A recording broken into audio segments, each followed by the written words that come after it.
8ஆம் வகுப்பு கணிதம் பாடம் 3 பயிற்சி 3.9ல மூணாவது கணக்கு நம்ம வீடியோல பார்க்க போறோம்.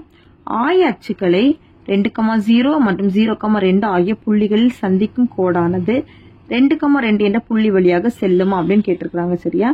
2,0 0,2 அந்த புள்ளி செல்லக்கூடிய அந்த கோடு 2,2 அந்த புள்ளி வழியாட்டு செல்லுமா அப்படின்னு கேட்டிருக்காங்க. நம்ம அதை கிராஃப்ல வரைஞ்சி பார்த்தா நம்ம கண்டுபிடிச்சிடலாம். ஃபர்ஸ்ட் புள்ளி என்னன்னா 2,0 2,0ங்கும் போது எக்ஸுக்கு வேல்யூ இருக்கும், ஒய்க்கு வேல்யூ இல்லை. அப்ப இந்த எந்த அச்சுக்கு மேல வரும்னா எக்ஸ் அச்சின் மீது வரும். சரி, அப்ப இதுதான் 2,0.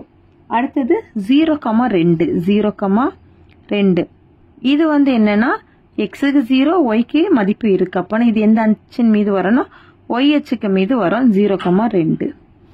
இப்போ இதை நம்ம என்ன பண்ணணும்னா ஜாயின் பண்ணிக்கணும்.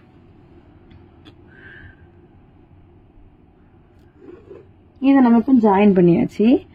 ஜாயின் பண்ணும்போது நம்மளுக்கு 2,2 அந்த புள்ளி விளையாட்டு செல்லுதான்னு பாருங்க. 2,2 எங்க இருக்குன்னு பாருங்க. இதுதான் 2,2. நம்மளுக்கு இந்த கோடு நம்மளுக்கு 2,2 வழியாட்டு செல்லுது இல்ல. சரியா? 2,2 வழியா செல்லல. அது அந்த 2,2ங்கிறது நம்மளுக்கு கோட்டோட வெளியில தான் இருக்குது. அப்போ நமக்கு ஆன்சர் என்னன்னா அந்த புள்ளி வழியை செல்லாது அப்படின்னு எழுதிக்கணும். ஓகேவா? ஆய அச்சுக்களை ஆன்சர் எழுதுறோம். ஆய அச்சுக்களை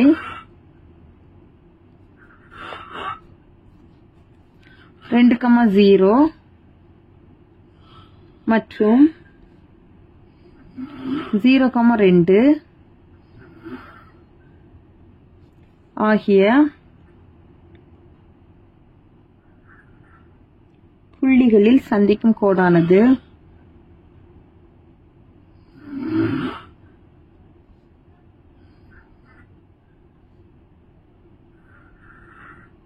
2,2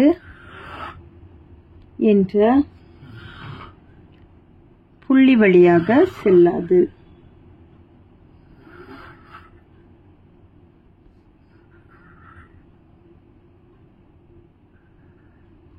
அவ்வளவுதான் இந்த வீடியோ. தேங்க்யூ.